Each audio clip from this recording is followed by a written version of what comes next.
Here's a truth no one wants to say out loud.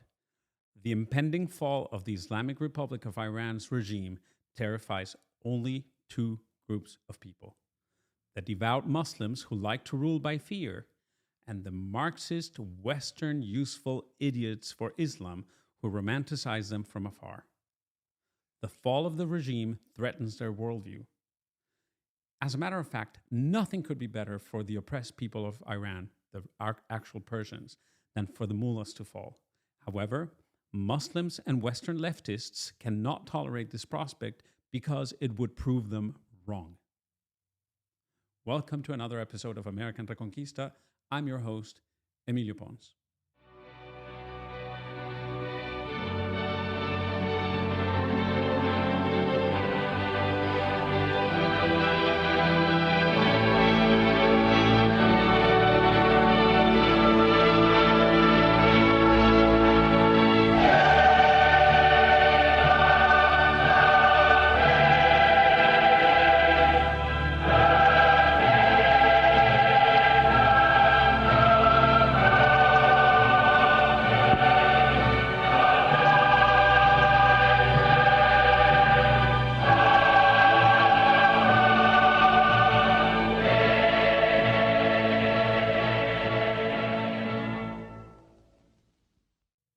If you are baffled by the romance between the political left and Islam, don't be.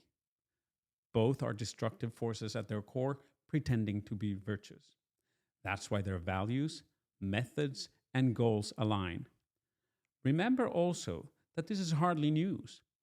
Former President Jimmy Carter's American brand of power and money-seeking greed disguised as humanitarianism and the French left's anti-imperialist pipe dreams dismantled the two external roadblocks, the threat of American force and the Shah's monopoly over mass communication, that might have slowed or redirected Iran's upheaval in 1979.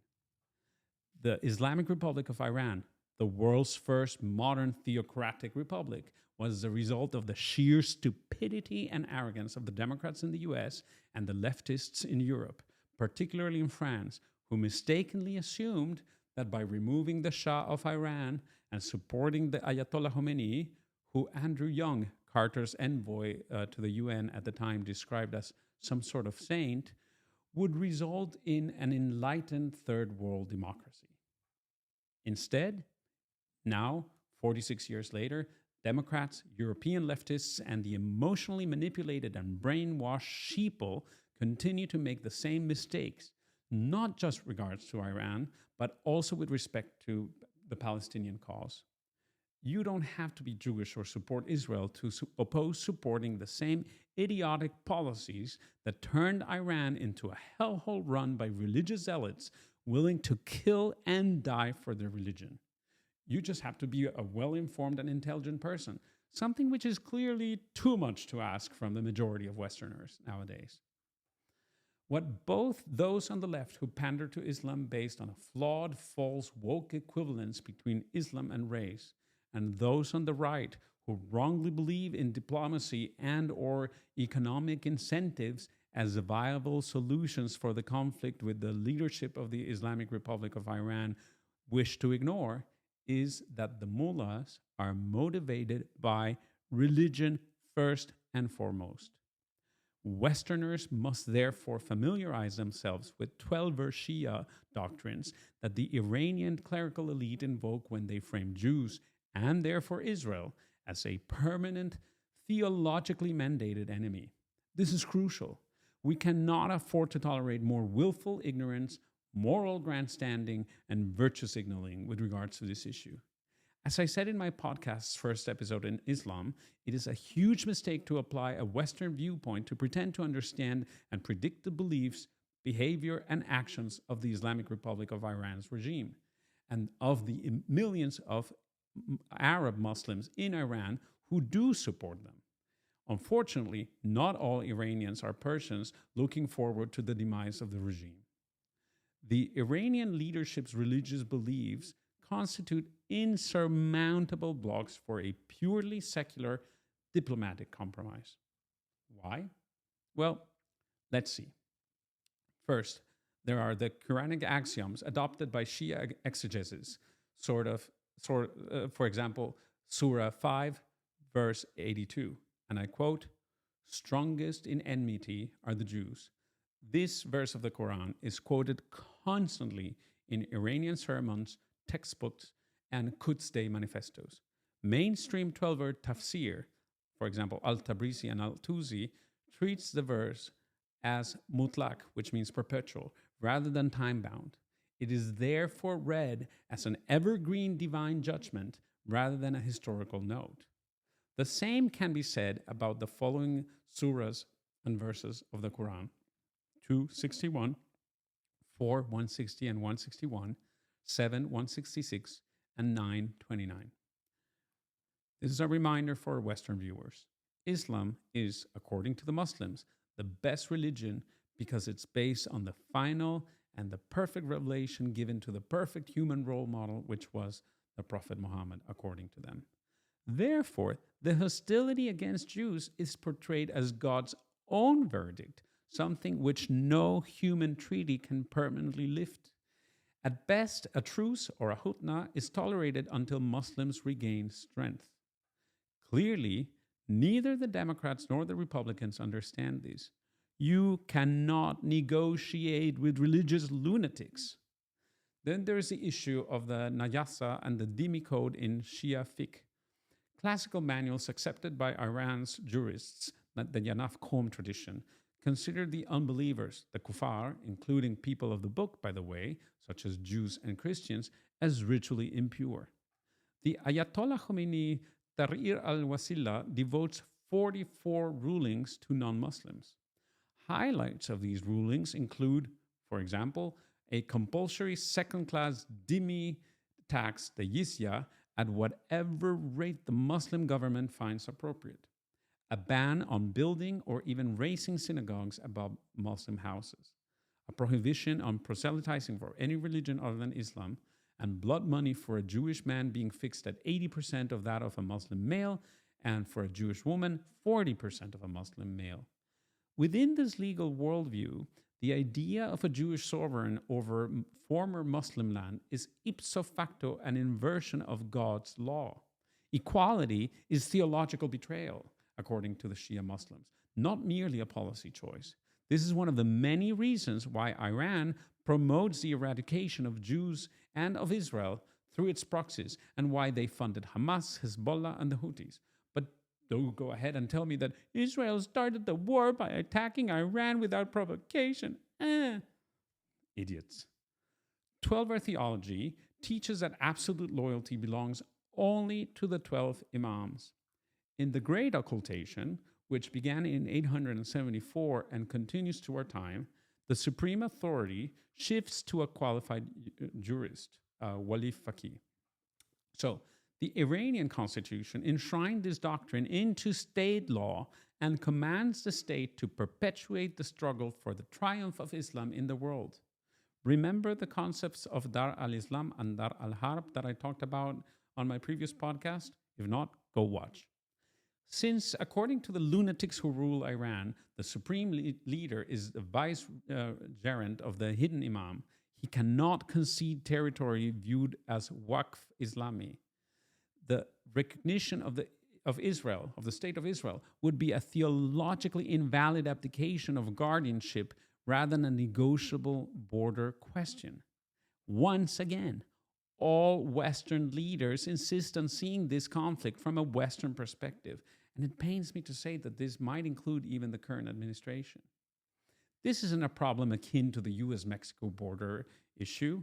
Stupid and corrupt as she is, Mexican President Sheinbaum is not a Muslim zealot who believes nonsense from the 7th century. Then there's the issue of apocalyptic eschatology in Shia Islam, so the Mahdi against the Dajjal. A widely cited hadith of the Shia tradition predicts that 70,000 Jews from Esfahan will march under the Antichrist, the Dajjal, and will be destroyed when the 12th Imam reemerges.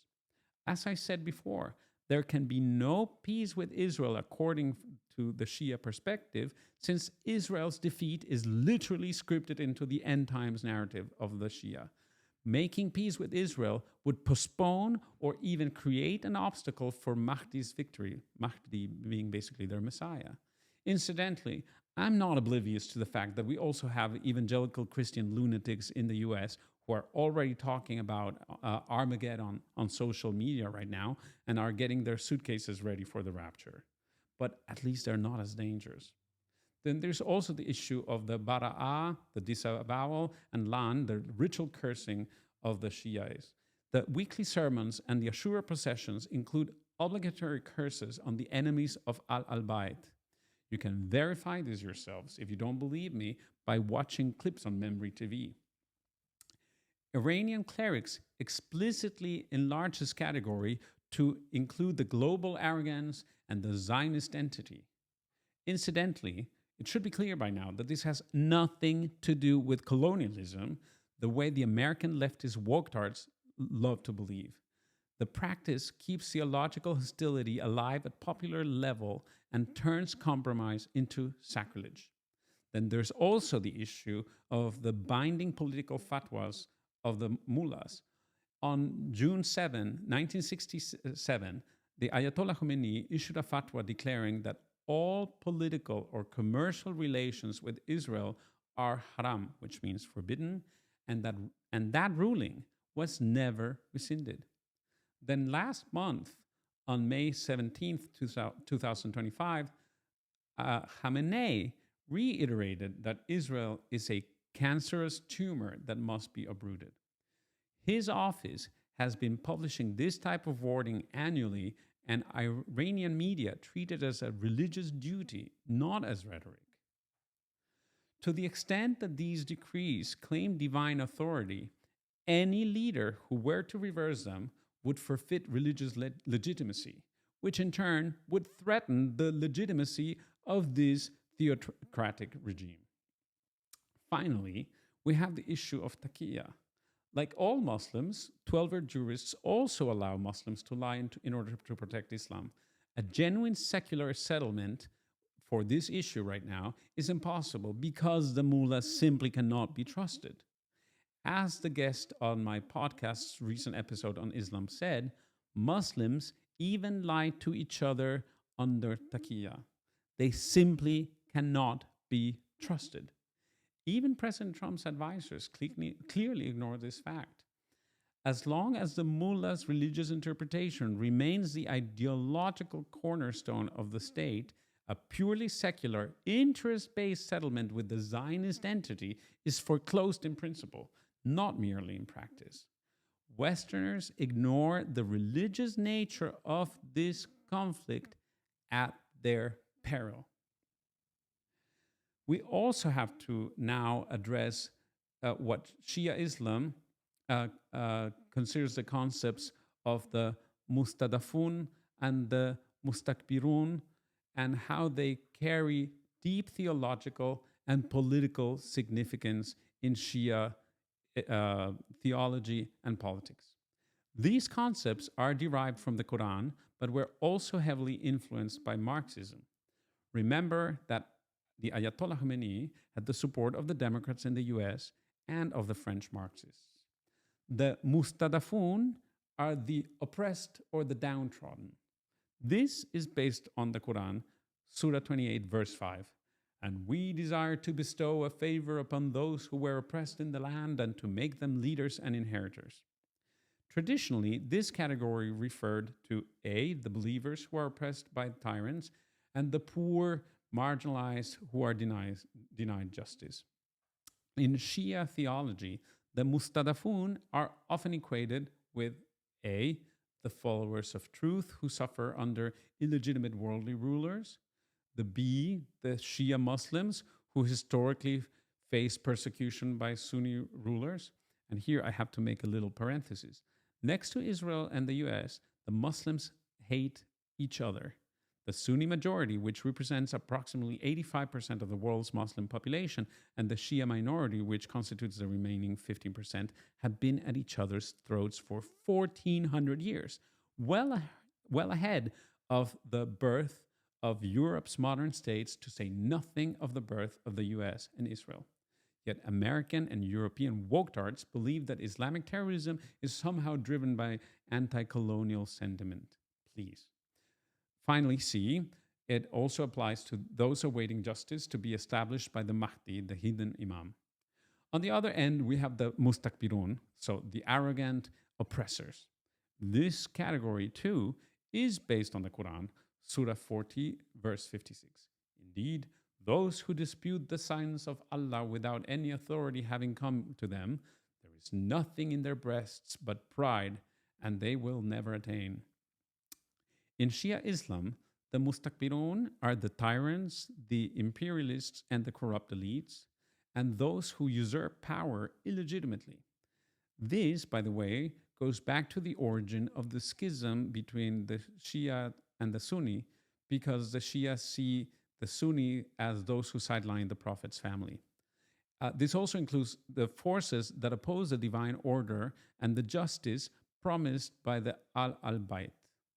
The Ayatollah Khomeini and his successors in Iran developed these terms into political categories that are reflected in the constitution of the Islamic Republic of Iran.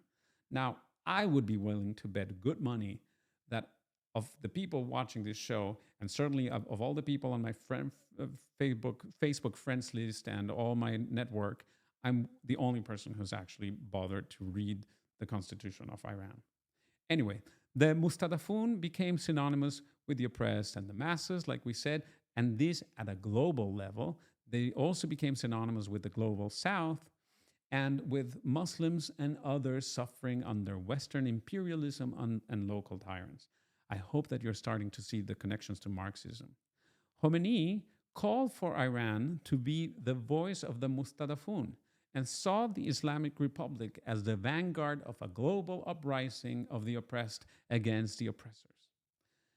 The oppressors are who? Again, the mustakbirun, and they are specifically the Western powers and more than anybody else, the USA, which Iran labels the great Satan. Then there's Israel, the small Satan, which is seen as an illegitimate oppressor state. And also, they are against secular or pro-Western Muslim rulers in the Middle East who are considered enemies of the Islamic Revolution and of the awaited justice of the Mahdi, again, their Messiah, basically. Speaking of the Mahdi, in 12-verse Shia eschatology, the return of the Mahdi, the Iman al-Zamana, is prophesied to uplift the Mustadafun, to defeat the Mustakbirun, and to establish a global, again, not just Iran-wide, justice and divine governance. As a result, siding with the Mustadafun from a Shia perspective is not merely a political necessity, but a religious imperative tied to the ultimate victory of divine order. The implications for foreign and domestic policy are, of course, enormous. This is the reason why Iranian state political ideology supports terrorist groups like Hezbollah, Hamas, and the Houthis, and frames it all as standing with the Mustadafun. This is why Iran opposes the US, Israel, and the Gulf monarchies, framing this as a resistance to the Mustakbirun. And this dichotomy in the Shia mind and Shia Islam's genuinely held religious convictions and concepts of good and evil, oppression and justice, the rightful and the usurpers, etc., is the reason that we simply cannot trust the regime. We cannot trust the mullahs. They are not going to modernize, and they're certainly not going to negotiate on a good faith basis. Please, people, stop making the mistake of applying a secular Western framework to a Middle Eastern conflict based on the deeply held religious zealotry of people stuck in the 7th century. This is a very, very honest question for everybody. Finally, we have to address the issue of the so-called genocide that Israel is supposedly engaged in. Israel has never tested any atomic weapons and officially, doesn't claim to have any atomic weapons. That said, let's concede for the sake of argument that the various organizations who claim that Israel may have anywhere between 90 and 200 warheads, and these organizations include the International Campaign to Abolish Nuclear Weapons and the Arms Control Association, amongst others, are in fact right. If Israel was in fact interested in committing genocide, what would be preventing it from doing it? Instead, what we observe in reality is the exact opposite.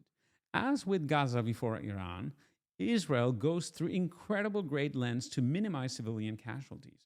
Meanwhile, Iran and its proxy terrorist organizations, Hamas, Hezbollah, the Houthis, etc., indiscriminately target civilians. Think about it for a second. What, if not moral rectitude, prevents Israel from using the nuclear weapons that it supposedly has? When it comes to Gaza, the only possible response to this conundrum would be the fact that its geographical proximity to Israel would lead, in the event of an atomic attack by Israel, to countless civilian casualties within Israel as well. Now ponder the opposite scenario. The various iterations of the Palestinian Intifada have demonstrated to all of us beyond reasonable doubt that the Palestinians are monsters willing to kill themselves and their children if need be in order to kill Jews. You can bet your life that if Hamas had had an atomic bomb, it would have detonated it, even if that meant killing hundreds of thousands of Gazans. None of this holds true, however, when it comes to Iran. Iran is over 2,300 kilometers away, that's about 1,400 miles from Israel. Israel could use an atomic bomb against Iran without running into the predicament of thereby hurting its own population if it wanted to, and if they had an atomic bomb. So why does Israel not just nuke Iran? Well, we all know the answer to that, and that's because Iran is a completely immoral state, whereas Israel is a moral state.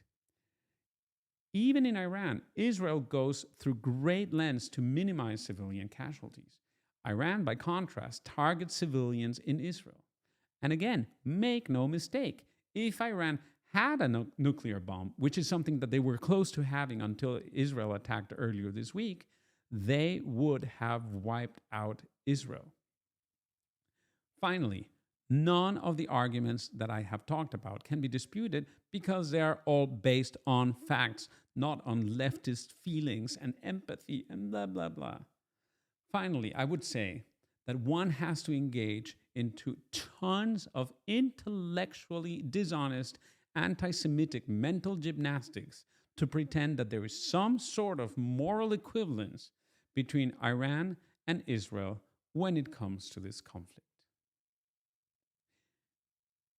This is the end of tonight's episode of American Reconquista. I'm your host, Emilio Pons.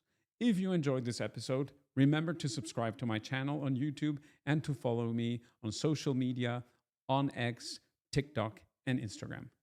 Until next time.